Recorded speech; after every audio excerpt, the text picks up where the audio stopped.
অনুমতি ছাড়া আমার কাছে এসে আমার ইবাদতে বাধা সৃষ্টি করা হয়েছিল, তাই শিক্ষা দিলাম। হযরত মূসা আলাইহিস সালাম একবার প্রচন্ড রেগে গিয়ে আজরাইলকে একটি থাপ্পড় মেরেছিলেন। ওই থাপ্পড়ের চোটে আজরাইলের একটি চোখ পড়ে গিয়েছিল। কি এমন ঘটেছিল যার কারণে মূসা নবী আজরাইলকে থাপ্পড় মারলেন? হযরত মূসা আলাইহিস সালামের অলৌকিক জীবনী থেকে কিছু অংশ আপনাদের সামনে তুলে ধরবো ইনশাআল্লাহ। ভিডিওটি না টেনে সম্পূর্ণ দেখার অনুরোধ রইল এবং ইসলাম প্রচারের স্বার্থে ভিডিওটিতে একটি লাইক দিবেন এবং ভিডিওটি শেয়ার করে দিবেন। মূসা নবী ছিলেন আল্লাহ রাব্বুল আলামিনের একজন জলিলুল কদর পয়গম্বর। তিনি সরাসরি আল্লাহর সঙ্গে কথা বলতে পারতেন। আল্লাহ রাব্বুল আলামিন তাকে এই মুজিজা দান করেছিলেন। একদিন মূসা আলাইহিস সালাম আল্লাহ রাব্বুল আলামিনের সঙ্গে কথা বলার জন্য তুর পাহাড়ের দিকে যাচ্ছেন। রাস্তায় তার সঙ্গে একজন মহিলার দেখা হলো। ওই মহিলা মূসা আলাইহিস সালামকে বলল, হে আল্লাহর পয়গম্বর মূসা, আমি অত্যন্ত গরিব, আমার বাসস্থান নেই, অনাহারে দিন কাটে, অনেক দুঃখ কষ্টের সঙ্গে আমার জীবন অতিবাহিত হয়। আপনি তো আল্লাহর পয়গম্বর, আপনি আল্লাহর সাথে কথা বলতে পারেন, আপনি একটু আল্লাহকে বলেন আল্লাহ যেন আমাকে ধনী বানিয়ে দেয়। হযরত মূসা আলাইহিস সালাম বললেন, আমি তুর পাহাড়ে গিয়ে তোমার বিষয়ে আল্লাহর সঙ্গে কথা বলবো। এরপর মূসা আলাইহিস সালাম সেখান থেকে আরো একটু সামনে অগ্রসর হলেন। অতঃপর একজন ধনী ব্যক্তির সঙ্গে হযরত মূসার দেখা হলো। ওই ধনী ব্যক্তি মূসা আলাইহিস সালামকে বললেন, হে আল্লাহর পয়গম্বর, আল্লাহ রাব্বুল আলামিন আমাকে এত পরিমাণ ধন সম্পদ দান করেছেন যে এই সকল ধন সম্পদ দেখভাল করা আমার পক্ষে অসম্ভব হয়ে উঠেছে। আপনি তো আল্লাহর পয়গম্বর, আপনি তো আল্লাহর সঙ্গে কথা বলতে পারেন, আপনি একটু আল্লাহকে বলেন না আল্লাহ যেন আমার সম্পদ কমিয়ে দেয়। হযরত মূসা আলাইহিস সালাম বললেন, তোমার এই বিষয়ে আমি আল্লাহর সঙ্গে কথা বলবো। এরপর মূসা আলাইহিস সালাম আরো একটু সামনে অগ্রসর হলেন। এবার তিনি এমন একটি দৃশ্য দেখলেন যা তিনি কখনোই কল্পনা করেননি।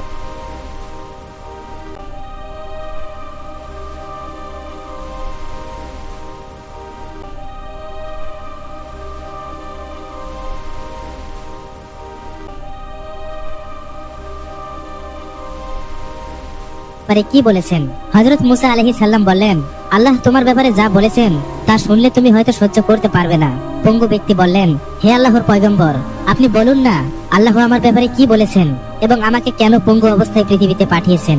হযরত মূসা আলাইহিস সালাম বললেন, আল্লাহ তোমাকে পঙ্গু হিসেবে পৃথিবীতে এই জন্য পাঠিয়েছে, তোমাকে দিয়ে আল্লাহ রাব্বুল আলামিন জাহান্নামের ছিদ্র বন্ধ করবেন। সঙ্গে সঙ্গে ওই পঙ্গু ব্যক্তি বলে উঠল, আলহামদুলিল্লাহ। হযরত মূসা আলাইহিস সালাম এবার কিছুটা রেগে গেলেন এবং রেগে গিয়ে ওই পঙ্গু ব্যক্তিকে বললেন, আল্লাহ তোমাকে দিয়ে জান্নাতের ছিদ্র বন্ধ করবেন না, আল্লাহ তোমাকে দিয়ে জাহান্নামের ছিদ্র বন্ধ করবেন। ওই পঙ্গু ব্যক্তি আবারও বললেন, আলহামদুলিল্লাহ।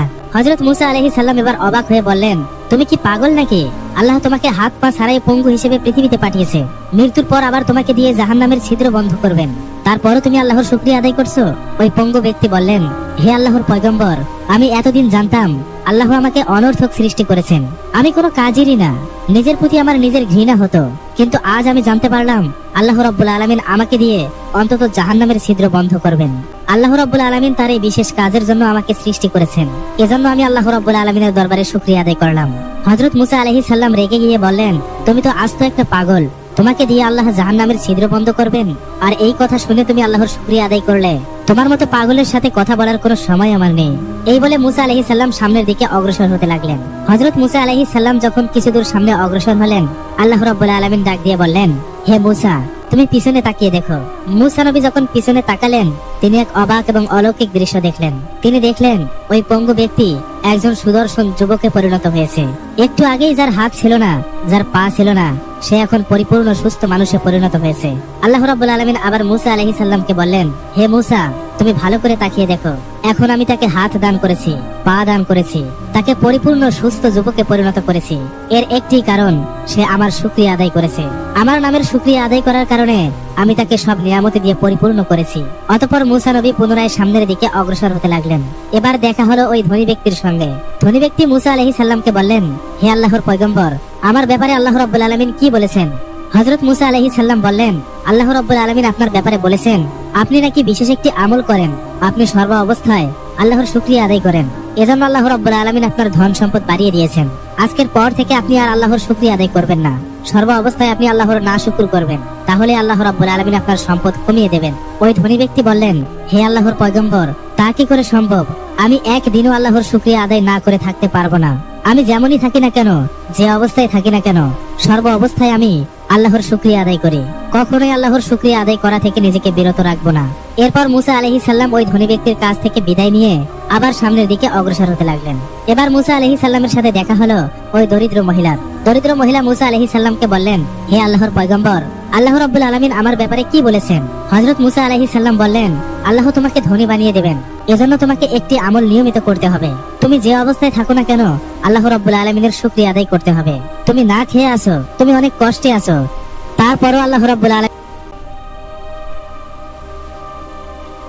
পয়গম্বর, আল্লাহ রাব্বুল আলামিন আমাকে অনেক কষ্টে রেখেছেন। এই কষ্টের মাঝে থেকেও আমি কি করে আল্লাহর শুকরিয়া আদায় করব?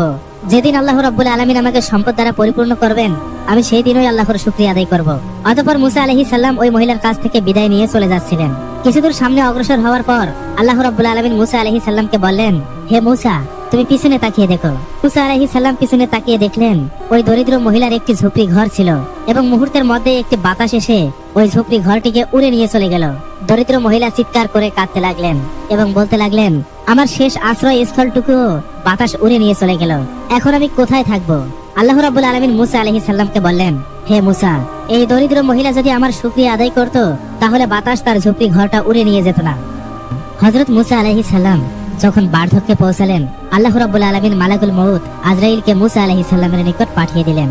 হযরত আজরাইল মুসা নবীর সামনে এসে বললেন, হে আল্লাহর পয়গম্বর, আমি মালাকুল মউত আজরাইল, আল্লাহ রাব্বুল আলামিন আমাকে পাঠিয়েছেন আপনার জান কবজ করার জন্য।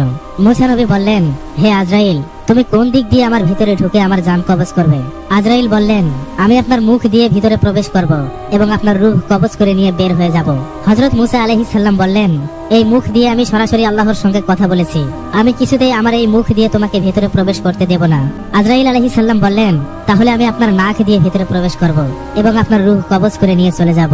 হযরত মুসা আলাইহিস সালাম বললেন, আমি যখন তুর পাহাড়ে আল্লাহর সঙ্গে কথা বলতাম, ওই সময় আল্লাহর জান্নাতের খুশবু এবং সুঘ্রাণ আমি এই নাক দিয়ে উপভোগ করেছি, আমি কিছুতেই আমার এই নাক দিয়ে তোমাকে ভিতরে প্রবেশ করতে দেব না।